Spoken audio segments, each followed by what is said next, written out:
what I want to talk about today is expectation.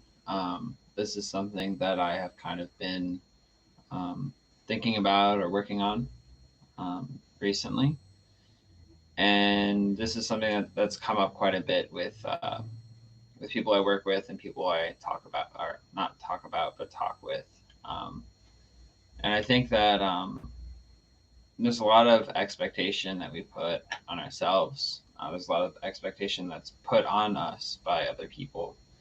And these are things that can create a lot of um, sort of mental health problems and mental health issues and sort of feelings of like we're not adequate or we're not enough because these expectations we internalize a lot.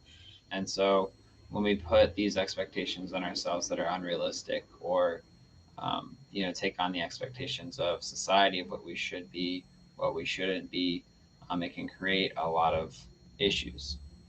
So I want to talk about a few things in this video. One is like where these things come from, and then how to become aware of the expectations, and then how to create more healthy expectations.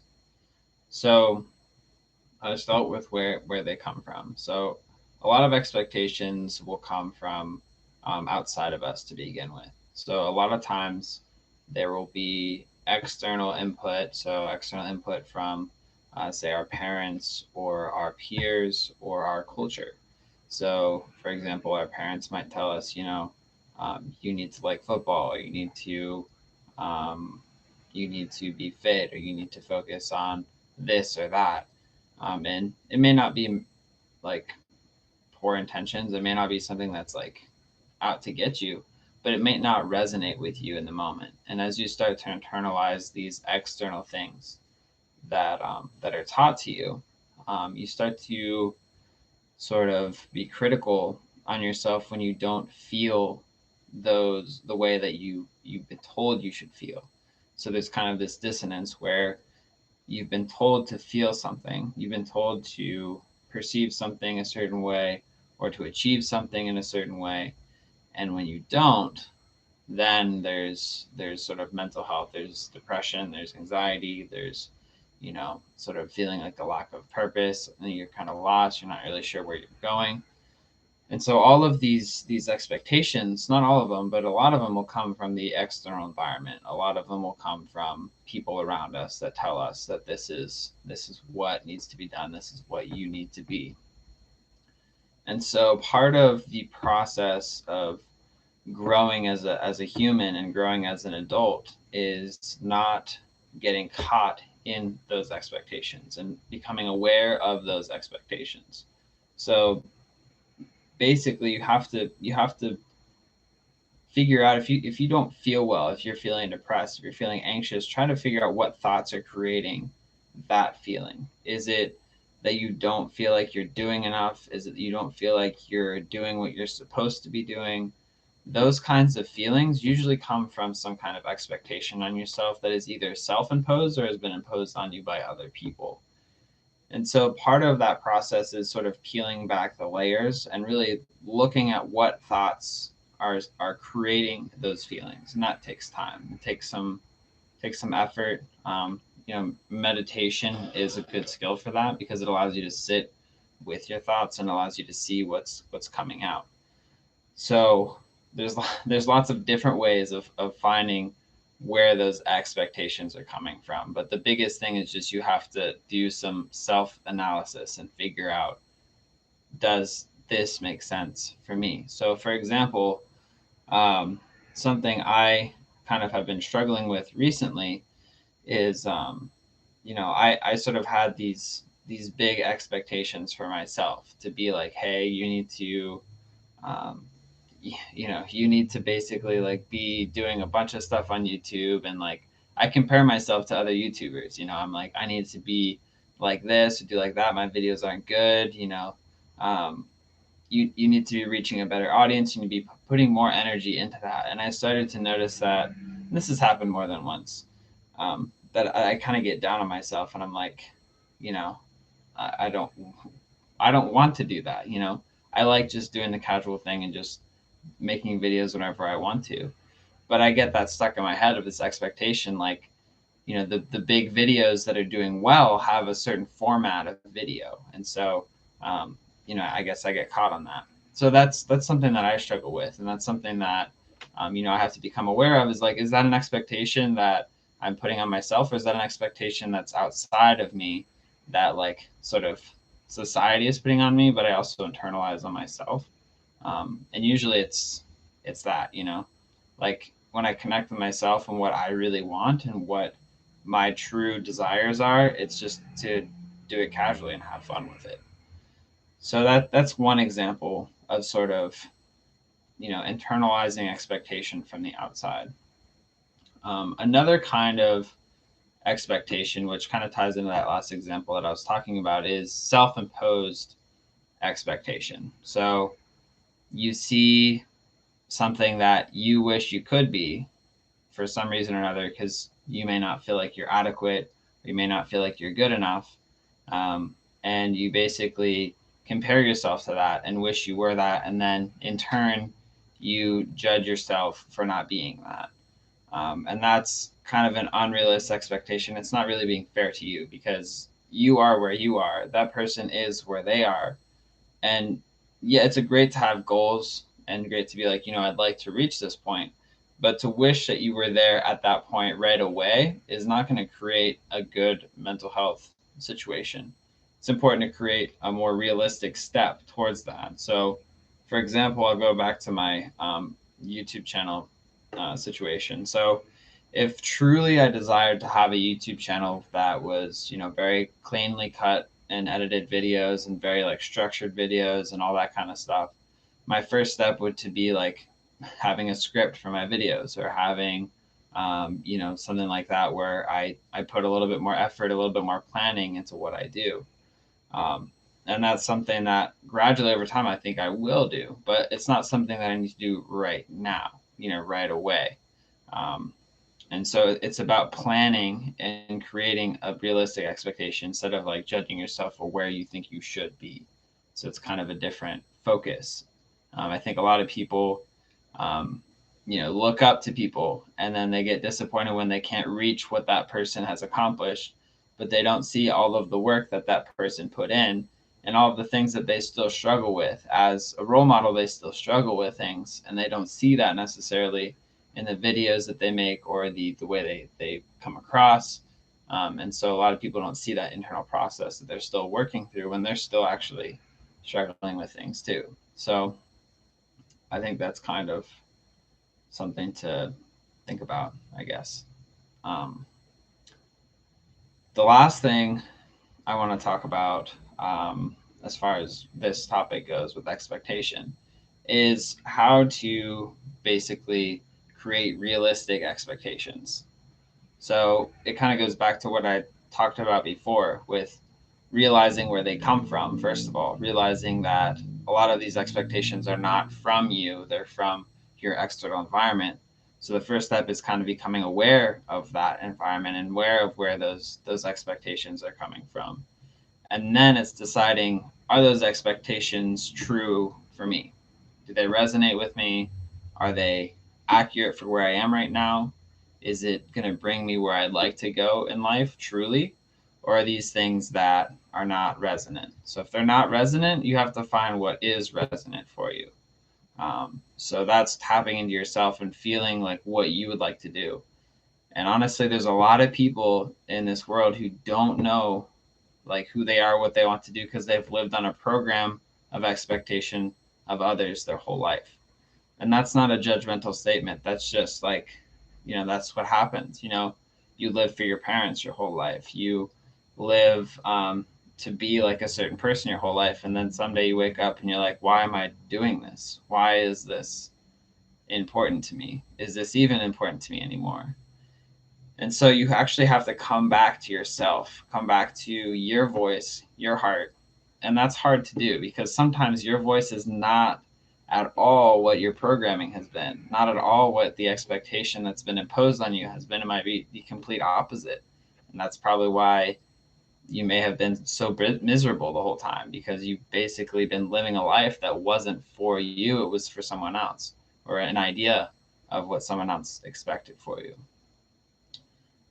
So that is a process in itself. There's again, going back through the phases, there's the realization that the expectation is not from you and it's not serving you. And then it's coming to your self and figuring out what is true for you, what is resonant for you.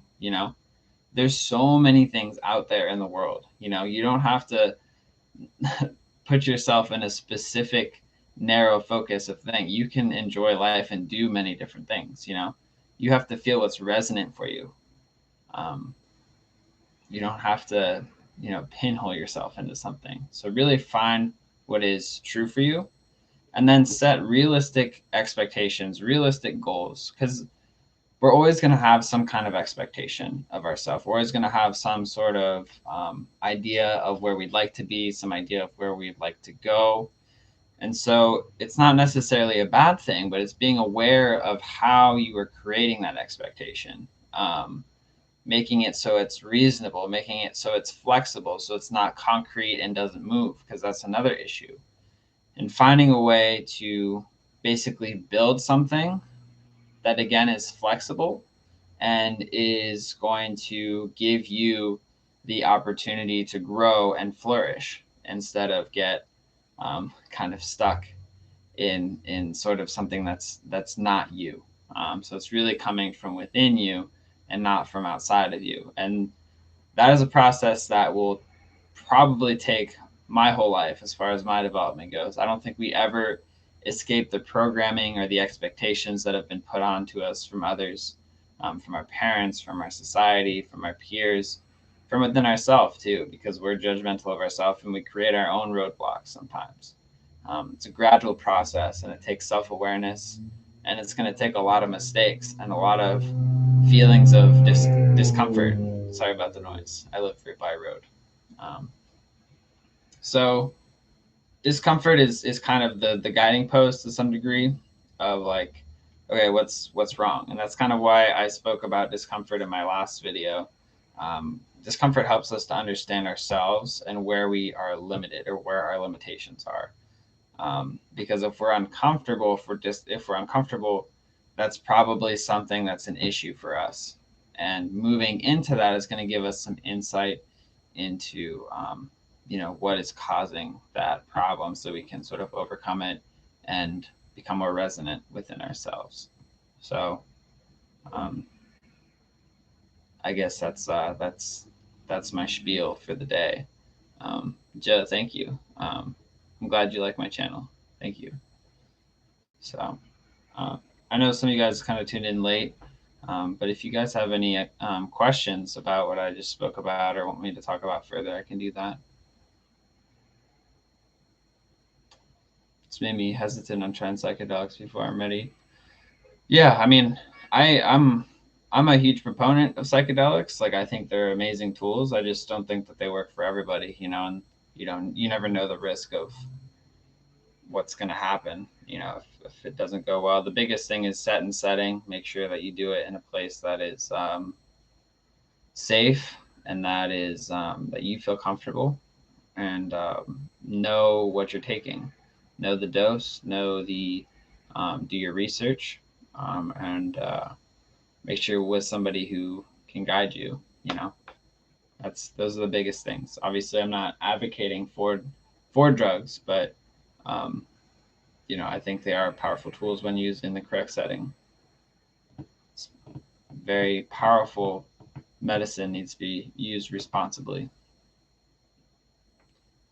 So, does anybody have any questions about expectations? I just kind of decided to do a live stream. I was like, I don't feel like making a regular video. I'm going to make a live stream today. Some people like me and you are vulnerable to psychedelics, meaning our brains can't handle them since we are born with a higher understanding of reality. Yeah, that's possible. Yeah, I do think that people may be a little bit more prone to altered states, who are like more kind of closer to that edge of where altered states start. I think they might be more sensitive, like you said, to psychedelics because they're kind of already tipping over the edge. And so taking a psychedelic kind of like throws you right in, and it's hard to come out. when we take them, we jump into different thought patterns, and then these thought patterns evolve. Yeah. Oh, Joe, you have schizophrenia in your family. Yeah, you got to be careful. I would, always start with a smaller dose. If you take too much, it's you can't untake any drugs. So make sure you take a small dose. But yeah, if you have schizophrenia in your family, that's definitely gonna put you at risk for psychosis.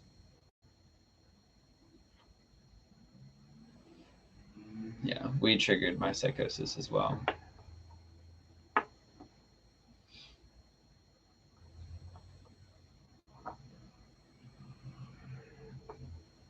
So okay, yeah. I mean, I'm not a doctor, so I can't like prescribe to you what to do or what not to do. Um, you have to decide for yourself what you want to do. I just provide information so people can make responsible choices for themselves. But good luck to you if you decide to do it. I hope it goes well. So,